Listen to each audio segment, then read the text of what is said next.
Okay, class, since we are done with our session today, I believe it's time to pick a reporter for our next lesson.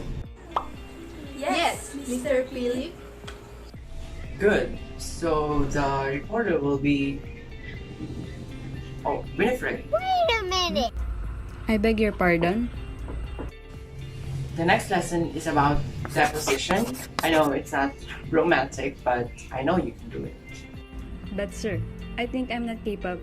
Don't be silly. I'll give you 2 days to prepare, and I believe it's enough. I know for a fact that your parents are both scientists, so there's no need to worry about it. You can ask them for help. But sir, I think I can't and I'm not capable. I'll not hear another words or protest. You will do as I say. Right, Mr. Philip. Good. Class dismissed. Afternoon, Winifred.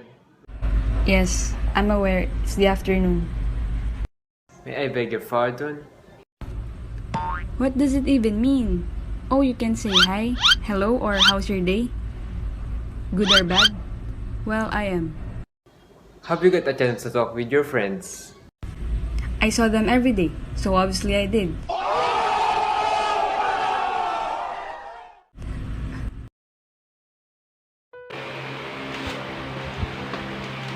Knock, knock. Hey there. Could you spare me a minute? You okay? What happened to school? I wanna know. It's just my teacher being lunatic. He doesn't even give me a chance to talk about the reporting, and it's quite hard to say the least. What is it about? The reporting? It's about the position. The position. We knew that perhaps your father and I could help you to ace your problems. Really, Mom? I thought you were busy on Dad's. Come on. When it comes to you, we're not. Thank you, Mom. Let's get you sorted out. Calm down if you're ready for a simple supper, okay? Yes, Mom. Thank you. Honey, your daughter has a problem that needed to be sorted out. And she needs our help too. What is it? It's about my reporting. About what? The position. I need to impress my teacher. He spec a lot for me. And he told me also that I have scientist parents. Espionage, huh? That's for sure and certain. We will be happy to help you. Perhaps a little bit more sleuthing.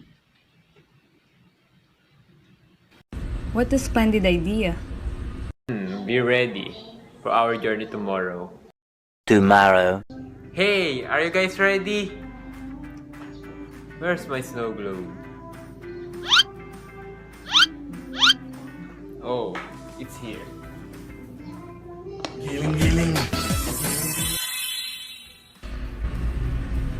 Wow. Dad, are you serious? This place is a buried treasure. Let's start the session.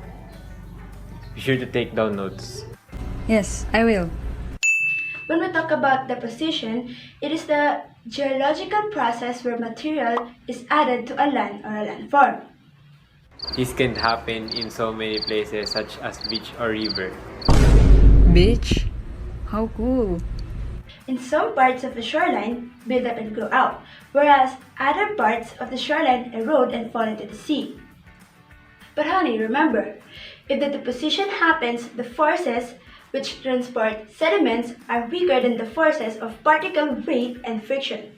It causes a resistance to movement, and the particles drop down and Position can also refer to build-up of sediment from organic matter or chemical process.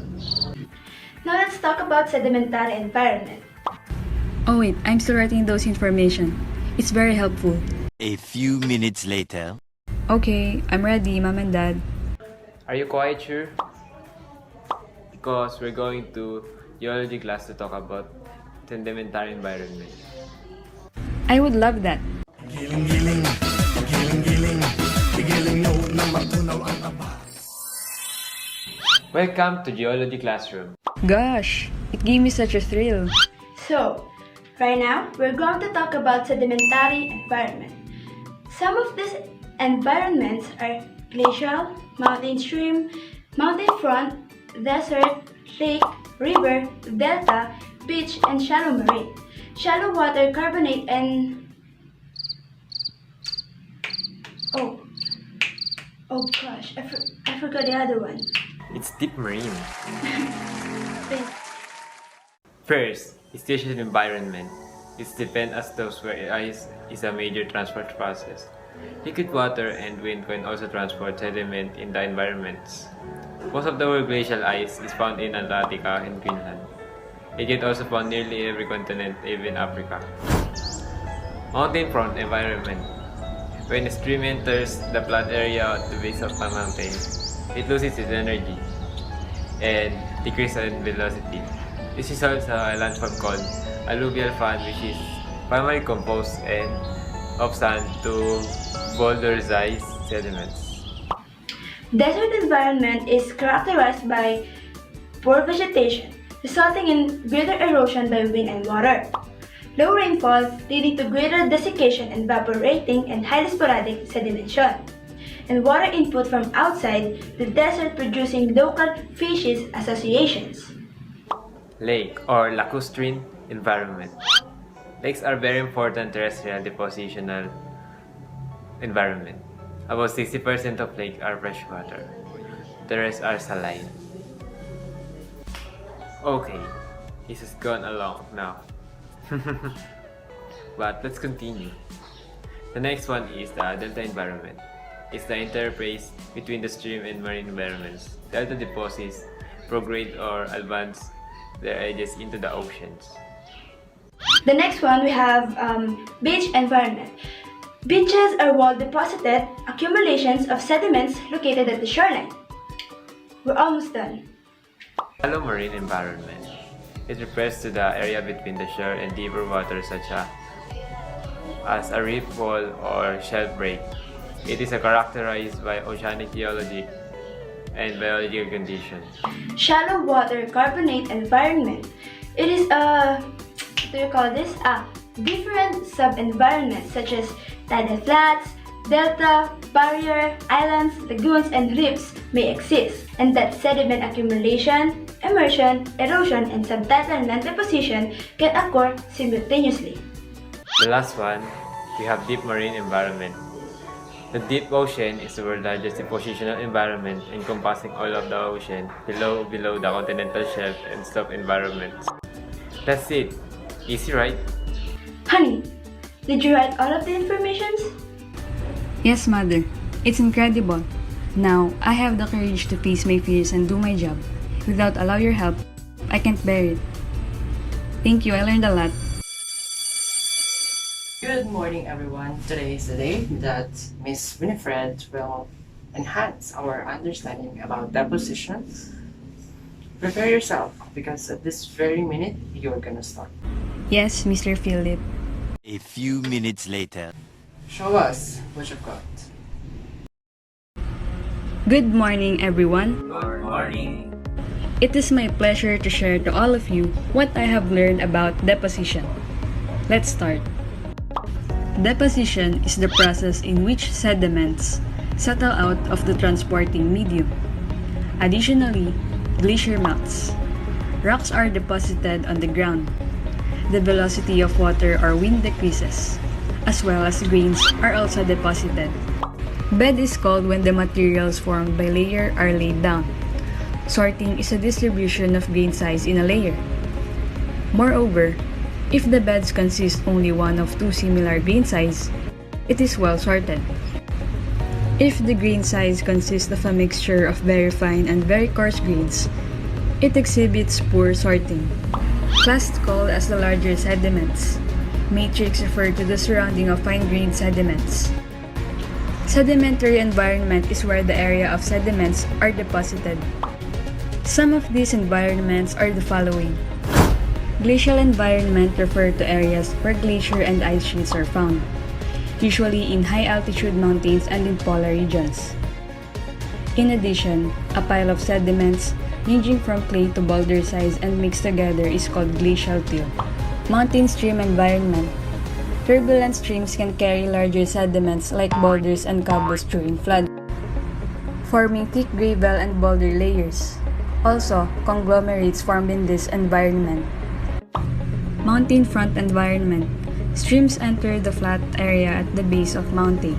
It loses its energy and decreases in velocity. It results in a landform called alluvial fan that is primarily composed of sand to boulder-sized sediments. Desert environment. When deposited, well-sorted sand produces sand dunes, while the accumulation of silts forms loose deposits.